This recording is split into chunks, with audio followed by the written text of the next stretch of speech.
Sadly, there's not enough space for this enclosure to go into my bug room.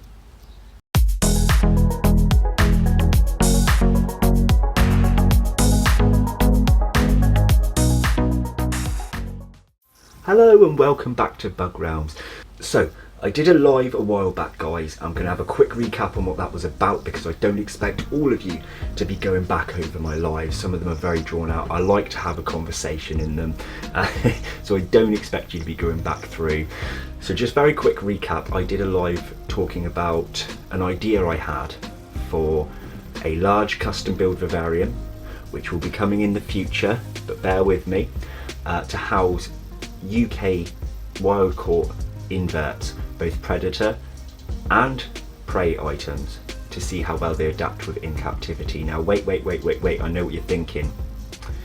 Wild caught, predator and prey.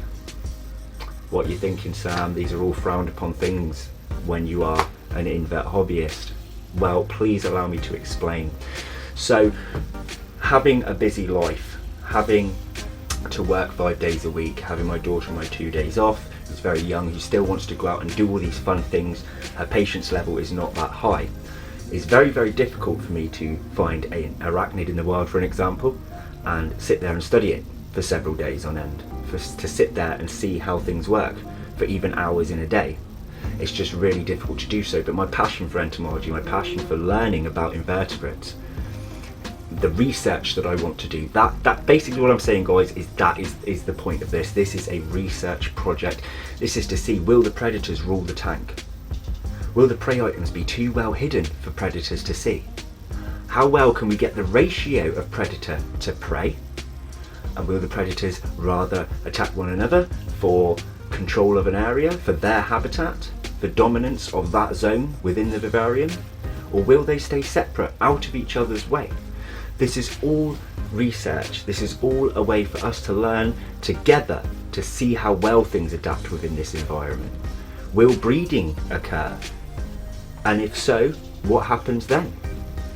You see, these are all questions that I want to be able to have answered, and to do that, I can study it within my own home, within a large vivarium. I don't plan on confining various amount of things into one small little box.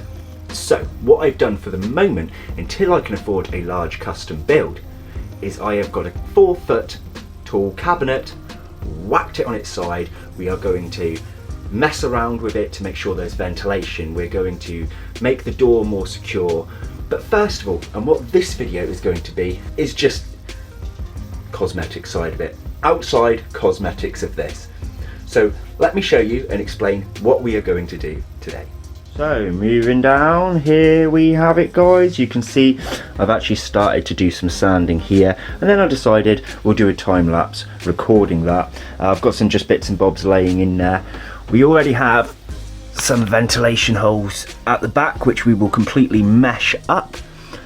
We've got a door now that will, excuse me a second, I've already put a little magnet on it. We are going to secure it further, that will open downwards like so.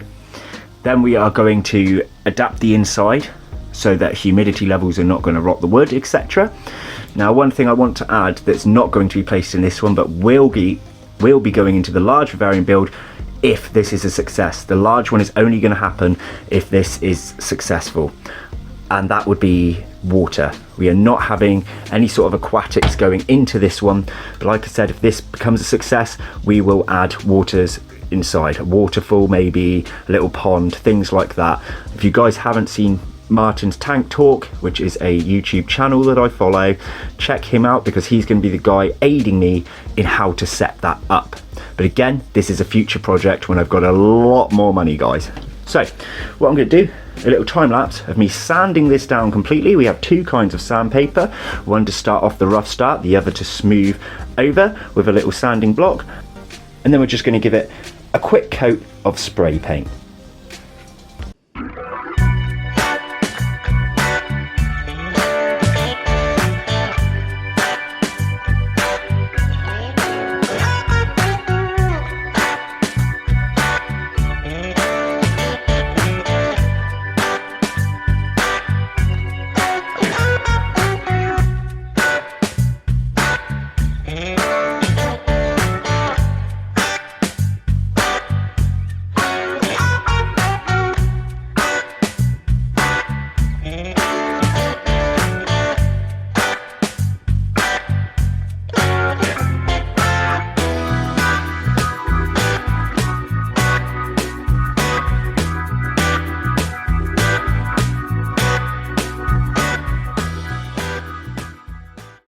So guys, it's not completely done yet, but as you can see, most of the outside has been sanded. We've got a strip along the bottom, still needs doing, a strip on here, it still needs doing, and we need bit of a better coverage of it. I stopped the time lapse because I don't really want to have to go all the way through. I'm pretty sure you guys got the gist of it.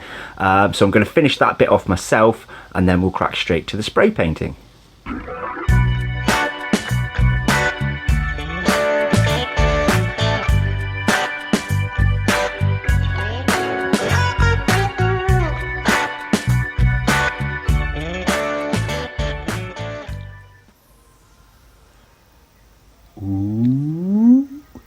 So there we have it, guys, all painted. So aside from a few issues, there's some parts here where the paint wouldn't take, again down there, I think it's been a pretty nice success.